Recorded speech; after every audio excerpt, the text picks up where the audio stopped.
And one really surprising theme was some clients seeing models almost like online therapists. Therapists, really? Yeah, providing emotional support, social connection, helping with loneliness, especially during the lockdowns. Welcome to the Sex Science Podcast, where we turn the latest peer-reviewed research on intimacy and sexuality into fun, accessible conversations. Generated by AI and fact-checked by experts, the Sex Science Podcast was created by LaShaw to empower you through knowledge. So, join us as we explore pleasure, relationships, human connection, and everything in between. I have to admit, when I first heard about today's topic, my first thought was really, how real can any connection be when, money's involved, especially online? Right. But what we're getting into today, it really challenges that idea. We're diving deep into, maybe an unexpected place for emotional bonds, a webcam site. We're going to unpack how clients there actually see and handle intimate connection. It's a really fascinating look at that basic human need for connection, right? Even in places maybe you wouldn't expect. And our insights, they come from this pretty significant recent study. It was in the Journal of Sex Research. Yeah, by Kaufman, Gesselman, and Bennett Brown from the Kinsey Institute. And what's great is it's not just theory. They actually got data from over 2,000 clients on livejasmine.com. Wow. Okay, so real users. Exactly. It gives us some incredibly direct, unique insights. Okay, so our mission today then is to really try and understand how these clients, how they manage that tension, wanting real emotional closeness, but also knowing it's, a transaction. Right, that inherent tension. And this whole thing leads us to a core idea that researchers talk about, bounded authenticity. Okay, let's unpack that. What does that actually mean? Bounded authenticity? It's a really smart term, actually. Yeah. Because it kind of describes something lots of us might encounter online, maybe without putting a name to it. It's the idea of looking for genuine emotional connections, but within a commercial setting. So there are boundaries, the transaction is there, but you still want real intimacy. Like maybe your personal trainer. You pay them, but they might genuinely care about your goals. Exactly. Or like a streamer you follow. Maybe they feel a real connection with their audience, even though there are subs and donations involved.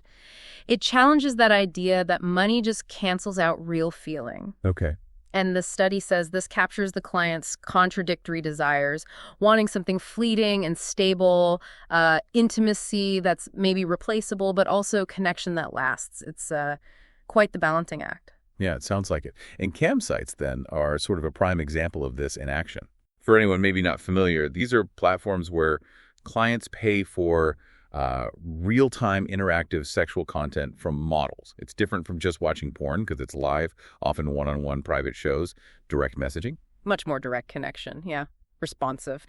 And it's worth mentioning, interest in these sites actually went up quite a bit during the pandemic. Right, people looking for connection, maybe exploring things differently. Exactly. And the platforms themselves, they're pretty clever about encouraging the sense of authenticity. How so?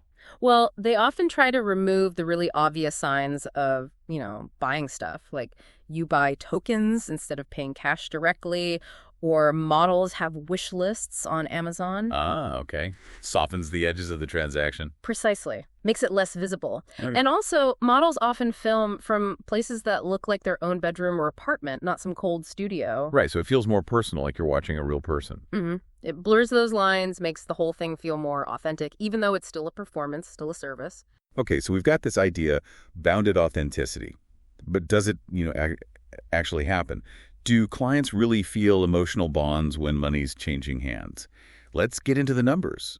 What did this study actually find? Because I heard the results were pretty striking. They really were. The data shows pretty clearly that emotional bonds aren't some rare thing.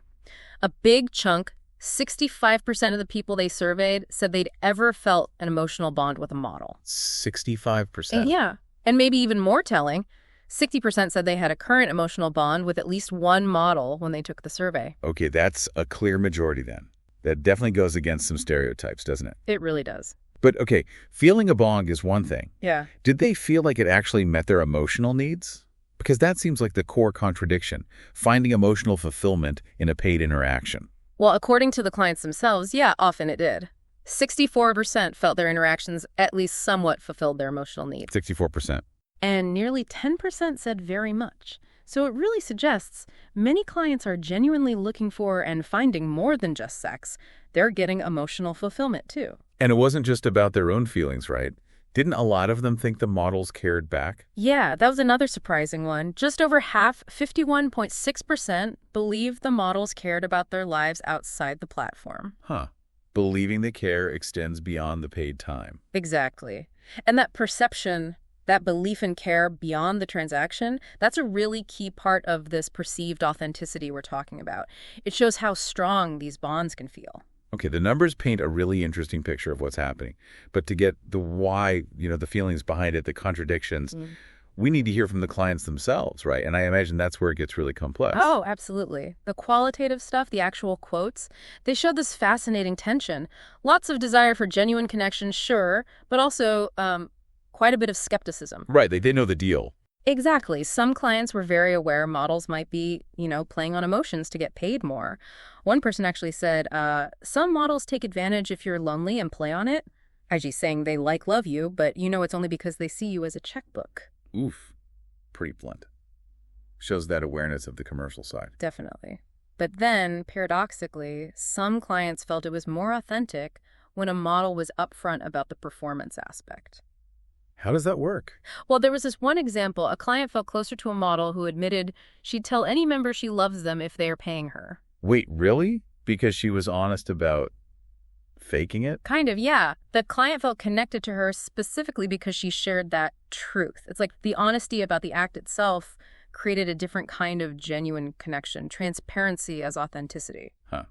That's a real behind-the-curtain kind of effect, isn't it? Understanding the performance makes the person feel more real somehow. It seems that way for some. But obviously, investing emotionally like this, it carries real risks. The personal stories made that very clear. Yeah, I bet. Was there anything about that? There was. One client gave this really stark warning, basically saying, talk to models, but do not fall for them emotionally. Otherwise, you'll end up in a lot of debt, which causes a lot of upset and stress. And they added, this may also affect your mental health. Wow, that really hits home. Mm-hmm. Shows the stakes are real. Even if it's online and transactional, you can still get hurt. Absolutely. It highlights that delicate balance and what happens when those boundaries get blurred or aren't managed well. And another interesting view that came up was some clients thought the models wanted to be more real but couldn't. Couldn't because of the platform. Yeah, like platform rules or just the demands of the job. Some felt the girls have to be careful what they say. They saw the models as just trying to make a decent living and as real people with feelings who were maybe constrained. So the barrier wasn't the model's feelings, but the system itself. That's a different way of looking at it. It really shows the spectrum of how people navigated these boundaries. And some people took these connections very seriously, right? Like believing they were genuinely real relationships. Oh, definitely. Some clients felt these connections could be as real as if meeting in a club or church. One person described a 6-month exclusive online relationship that ended, and they said it was as heartbreakingly as any real-life relationship I've ever had. Wow, that's intense. Did any try to take it offline? Yeah, some reported moving to other ways of talking or even meeting in person. It really pushes our usual ideas of how relationships start. But even for those strong connections, the platform itself could still get in the way, couldn't it? For sure. Even with deep feelings, practical things created barriers, like character limits in messages, or just the basic cost of spending time in private chats. Those things inherently limit how the relationship can develop. Makes sense. But the biggest barrier people mentioned, platform rules stopping models from giving out contact info. Lots of clients wished models could share details if they wanted to, if both agreed. They felt it would make it feel more like a more normal relationship, pushing past the bounded part. Yet for many, it seems like they can hold both ideas at once. Acknowledge the transaction, but still feel real emotions. Yeah, that seemed quite common. Like one client said, it's nice to have a real laugh with a woman, even though we both realize it's completely a transactional relationship. So the transaction doesn't automatically kill the feeling. Yeah. It just sets the stage differently. Right.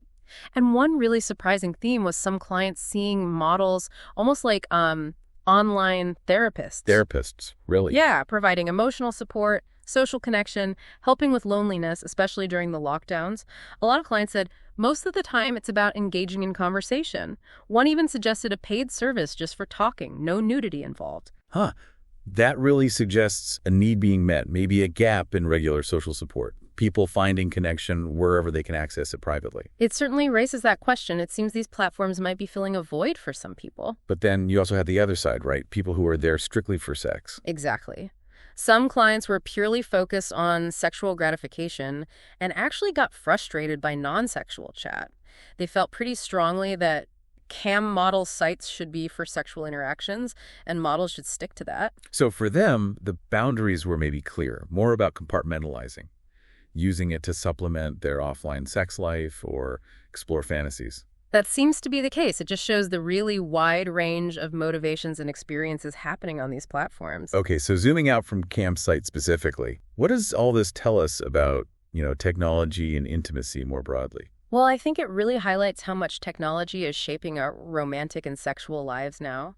It offers ways to connect that are accessible, private, which seems especially relevant with all the talk about the loneliness epidemic. Yeah, definitely. Technology provides new avenues, for better or worse. And this idea of bounded authenticity, it feels like it applies way beyond cam sites, doesn't it? Oh, absolutely. You can see echoes of it everywhere online where intimacy gets sort of commodified, even indirectly. Like influencers.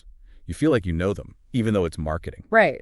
Or teletherapy apps a real bond, but within a paid service. Mm-hmm. Even live streaming, where viewers tip streamers they feel connected to. This study gives us a lens to understand why people engage. It's often both for the thing being offered and for that potential connection. It really makes you think differently about all kinds of online interactions, actually. Mm-hmm. And fundamentally, this study challenges that simple idea that money automatically poisons connection, that intimacy can't be bought or sold. Instead, it shows how people navigate these really complex boundaries, managing genuine feelings within a commercial frame. The experience is shaped by both the material reality and the emotional reality. So what does this all mean for us? What's the big picture? I think it means human connection is just incredibly complex, and adaptable. It's constantly evolving, especially with technology moving so fast. And we find it in surprising places in unexpected ways. Exactly. Which leads to a bigger question, maybe. Okay. Well, if intimate connection can feel so real, so genuine, even inside these transactional, tech-mediated spaces, what does that tell us about our fundamental human need for connection? And where else might we be finding it? Maybe in ways we haven't even recognized yet. That's definitely something to think about. Thanks for joining us for this deep dive into online intimacy. We hope it gave you some new perspectives on human connection today. Thank you for listening to the Sex Science Podcast brought to you by LaShaw. We hope that you learned something new about the wonderful world of human intimacy and sexuality, and join us next time as we dive into more fascinating research. And remember, science is for you.